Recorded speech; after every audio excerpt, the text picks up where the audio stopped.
Olá pessoal, um grande abraço. Hoje é um vídeo bem rapidinho. Hoje é o segundo dia da condição especial do nosso e-book para você. Se você não assistiu o vídeo de ontem, tá aí o link na descrição.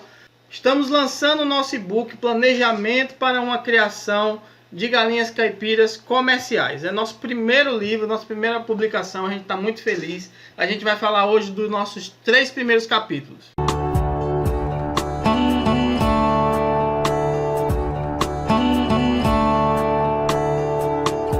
Estamos de volta. Antes de falar dos 3 primeiros capítulos, dá um pause no vídeo, vai lá nos comentários e diz o que é que você entende que é galinha caipira. Se é um sistema de criação ou se é uma raça e de que forma você cria as suas. Voltando para o nosso e-book, o nosso primeiro capítulo vai falar sobre a história. A gente primeiro dá todo um apanhado do que acontece antes de Cristo, de todo o conhecimento que a gente tem. Então eu estudei muito, alguns livros sobre essa área e eu relato de como era feito a criação de galinha e por que era feita a criação de galinha no período antes de Cristo.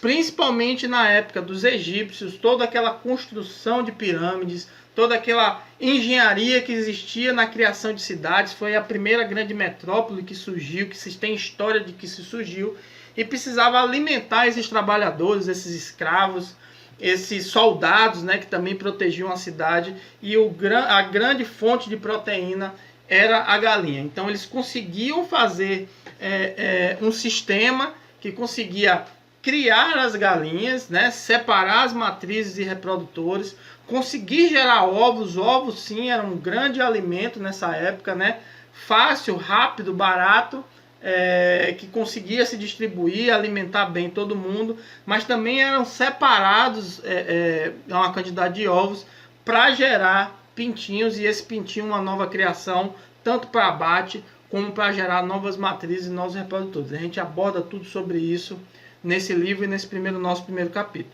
Logo depois, falando de história, a gente fala do período depois de Cristo, na grande expansão romana e de outras civilizações que foram surgindo depois ao redor.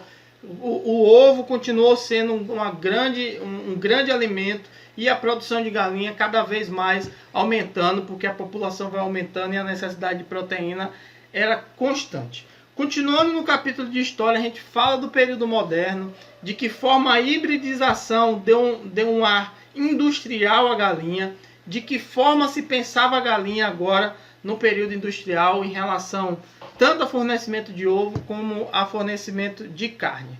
E depois passamos para o tópico de Brasil, de como a galinha chegou no Brasil, tanto da parte industrial como a galinha conhecida como caipira, e de que sistemas eram trabalhados, quais foram os problemas que veio junto com a hibridização feita em outros países, principalmente dos Estados Unidos, que foi importada para cá por empresas específicas de criação industrial, e começou uma grande expansão da criação de galinha, tanto industrial quanto caipira no Brasil.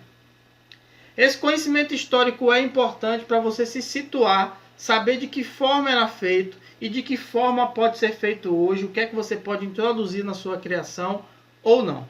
Logo depois, no segundo capítulo, a gente fala sobre a importância da avicultura, tanto da avicultura industrial, como da avicultura caipira, quanto da avicultura orgânica. Então a avicultura industrial é o grande mercado, né, de proteína animal em relação a aves, tanto no Brasil quanto fora, né? Então a criação são gigantescas, a gente fala de 20, 30, 100 mil aves, né?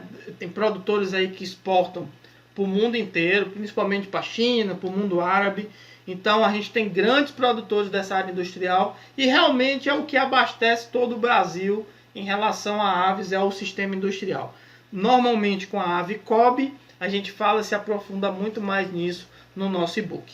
Passando para a galinha caipira, que é o que a gente mais procura, né? O sistema que a gente mais procura, a gente fala um pouco sobre como é o mercado de galinha caipira, de como você se atuar, de como você se posicionar.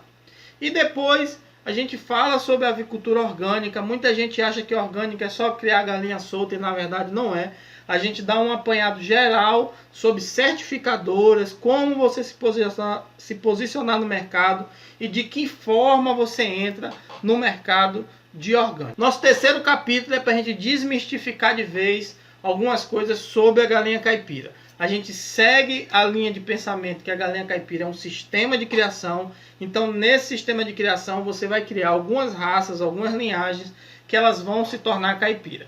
Algumas galinhas não aguentam esse sistema, certo? E algumas outras se adaptam muito melhor do que outras. Uma realmente não aguenta, vai morrer. Outras aguentam, mas não dão um bom resultado, e outras dão resultados excelentes. Então a gente aborda sobre isso, né? Existe a linha de pensamento que acha que galinha caipira é só aquela que é uma raça. A gente não acredita, não segue essa linha de pensamento, mas a gente fala das duas opções e você pode seguir uma das duas opções sem problema nenhum.